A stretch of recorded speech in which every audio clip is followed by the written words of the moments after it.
in the legislative councils. That is not the voice of the marginalized Muslim. That is not the voice of the backward Muslim. So of course they would not find Sir Syed as the most appropriate person. But having said that, I would also go on to say something controversial in the sense that one has to go, I mean, the immediate identity of Sir Syed is a Syed. He uses that, he doesn't sort of give it up.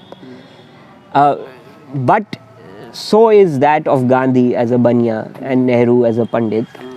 And if we see as to, I mean, I would always think that we see what is relevant for us today. In that sense, what for me is good and important about Sir Syed is the critique of superstitions, the critique of and bringing this science and rationality. Having said that, there is also, I mean, some things he says that women should be educated, but he never allowed the women's school. Gil Menot or other historians have also criticized. So how far do you think that criticism is correct? Because that gender and Sir Syed, they are of course correct, yes, in the sense that he always said that the women's question will come after.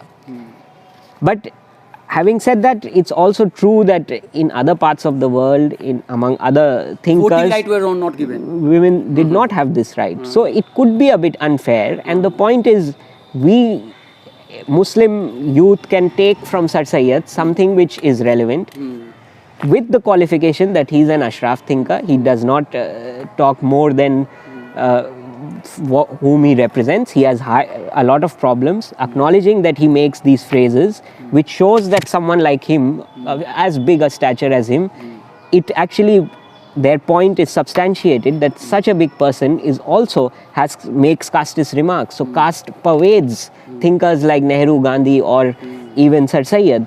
In fact, even Ambedkar, for instance, on the question of caste among Muslims, in his text Partition, Pakistan or Partition of India, has a very simplistic account. He says that there are these evils among Muslims, but then the sources that he cites are colonial ethnographers and William Moore, who say these very simplistic things that Muslims are in Ashraf Ajlaf and they have these distinctions. And Ambedkar continues to say so. The treatment of the subject is very limited in Ambedkar, because he's talking of something else. So many things. So if we pick that from Ambedkar and critique him, it would be unfair. Okay. But actually, so you mean to say, our friend Sohaib is saying that we should not cherry pick one point and then you should make that point as a ground to demolish the big major contributions which any philosopher, any thinker, any leader has made. So Sohaib is saying that Sir Syed Ahmad Khan has many great things to offer. His ideas about science, his idea about morality, going beyond the limits of the narrow limits of religion, and also bringing about some kind of harmony between religion and rationality, science and rationality. So I have one question I would like to take. The last question is that we keep hearing a lot about Sir Syed Ahmad Khan. Oh, Sir Syed Ahmad Khan for the English education. Oh, Maulanas and ulama, they were for the religious educations, and then they fought together. And then the third school, which is Nadwa, people also argue that there was another trend that believed that too much Western education is not good, too much that being stagnant and only focusing on the traditional knowledge is not good. So we have to take the middle path. So I am saying, you have done research, you have seen it, how far that is true, because I have not found much material. I know that Deobandi school, I think Nanatwi, he was, I think, in disagreement with Sir Syed Ahmad Khan as far as interpretation of Quran is concerned, and he differed with him on the questions of rationality and wahi and reason. Your research, what does your research say? I mean, I don't sort of research on this question, but people like David Lelyveld or Gail Minor, actually the thing is that he was a bit ahead of his time in his critique of some things. And what he was advocating, actually, he never was able to practice it and make it part of the curriculum.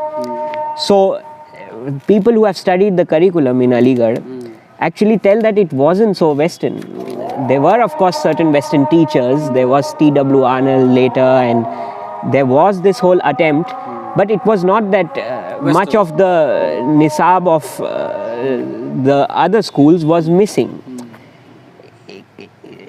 A historian who has looked at the curriculum would be able to better tell this, but even so today, if we see in Aligarh, it is not that modern scientific rationality is sort of the dominant thought, is it? So there is, of course, a legacy that Sir Syed has, which was not always sort of became part of the curriculum at that moment. So I have this small anecdote, maybe we can end it with that. When I was researching and I went to Aligarh Maulana Azad Library and I was looking at his Seerat, I was trying to find his Seerat of the Prophet, the biography of the Prophet, the life of Muhammad that he wrote, which was a critique of William Moyer. And in that he has several controversial things, so as in his tafsir, where he says that jinns do not exist, or the ascension of the Prophet is, or miracles, or these things are basically allegorical or symbolical. Yes. And he also, I think, if I correct him, he critiqued Miraj also. Yeah, the ascension of the Prophet and many of these things, which he said in practical life we need to be, we need to move ahead of this. Small things like whether we can go to the mosque wearing shoes or we can eat food with the Christians. So he was a very practical kind of person. But anyway, I was interested in finding this text, and when I found it, I went to a known person who was from, let me not mention the name, but one kind of Islamist kind of organization, and he said, oh, and in that he says that of course even certain traditions of hadith may have errors in the way they were codified, because of course he is very, his attempt is to become very historical, both in the commentary of Bible, in the exegesis of the Quran, and thirdly the Seerat of the Prophet. He says that we need to historicize Islamic sources. So he says that there could be errors, and then someone said, oh, this is blasphemous. But this person also hails Sir Syed as the biggest thinker of Aligarh, who pays his salary, and he's the founder of Aligarh. So I'm also not wanting to make Sir Syed as some kind of great figure who becomes like this hagiographical object, who we praise and we have this spirit of AMU, but then we don't actually look or understand what he's trying to critique. So I think now there is a time, a lot of hagiographical work was done. So what Sohaib is saying, that we should not try to hero worship. Even Ambedkar has also said hagiography is not thing. And Sir Syed Ahmad Khan lived a long life. He had lots of challenges. He was operating within a structure. There was a colonial regime which was going on. The ideas of science and religion and rationality, they were very dominant. He was playing within that, and we should never forget that he was born in a Ashraf Melu. But what we should do, we should take the best out of him, and something that is limitation of Sir Syed Ahmad Khan, we should leave it.